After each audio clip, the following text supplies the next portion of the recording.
ნახე ახლა რა განახოთ.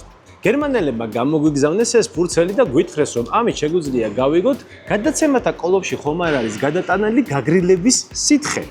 რაც ერთ-ერთი ყველაზე სერიოზული და რთული, ასევე ძვირი რემონტის საფუძველი შეიძლება გახდეს. გერმანელებმა თქვეს, რომ ამისთვის უბრალოდ მარტივი მოქმედებაა საჭირო. უნდა ავიღოთ გადაცემათა კოლოფიდან გამოტანილი ზეთი, რომელიც ცოტა ხნის წინ ამოვიღეთ ერთ-ერთი ავტომობილიდან და დავაწვეთოთ ამ ადგილზე. აქ არის რაღაც მინარევი, რომელიც ამ გადაცემათა კოლოფის ზეთის მდგომარეობის მიხედვით შეიცვლის ფერს.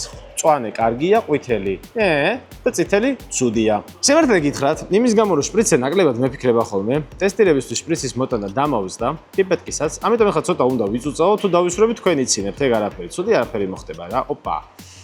მოდი დავაწვეთოთ. ნახოთ რა მოხდება. სანამ ამის შედეგებს ველოდებით, მინდა გითხრათ, რომ ეს არის Liquimolis გადაცემათა კოლოფის ზეთის სეტი, ასე ვთქვათ. ეს არის მანქანიდან ამოღებული ზეთი, ეს არის ის ზეთი, რომელიც ჩაასხეს. და ისინი ამას ერთი თვის განმავლობაში ინახავენ. თუ ვინმე ეჭვი შეეპარება, რომ არაშესაბამისი ზეთი ჩაგისხეს, შეგიძლია მოთხოვო ეს სეტი, ისინი მოგცემენ თუ რა ზეთი ჩაგისხეს, აგერ ნიმუშს, დაადარო შენ გადაცემათა კოლოფის ზეთს და თვითონ დარწმუნდე, რომ ყველაფერი სწორად არის გაკეთებული. აქ შევადარეთ 3 ზეთი, 2 არის ამოღებული ავტომობილიდან, 1 კი სრულიად ახალი, რომ დაგვენახებინა თქვენთვის სხვაობა გამოყენებულსა და ახალ ზეთს შორის.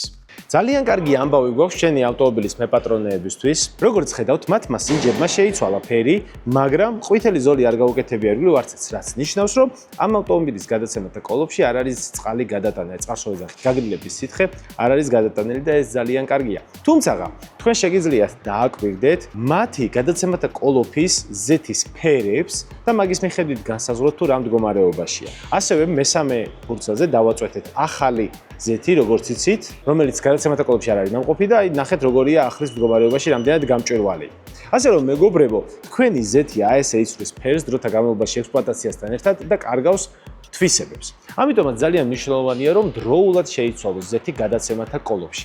ამისთვის კი, როგორც იცით, გეზმოტორში აქვს ძალიან მაგარი აპარატი, რომელიც უზრუნველყოფს, რომ მთლიანად შეიცვალოს გადაცემათა კოლოფში ზეთი და აგარიდებთ ძალიან ბევრ მრავალათასიან შეკეთებას. 2-3,000, 4,000 შეიძლება დაждდეს გადაცემათა კოლოფის შეკეთება. ასე რომ, პრობლემები თუ არ გინდათ, შეგიძლიათ დაწეროთ კომენტარებში თქვენი ავტომობილის მოდელი, მე მოვთაგავ გეზმოტორს და ისინი გიპასუხებენ თუ რა დაждდება თქვენ ავტომობილზე ზეთის შეცვლა. წარმატებებს გისურვებთ.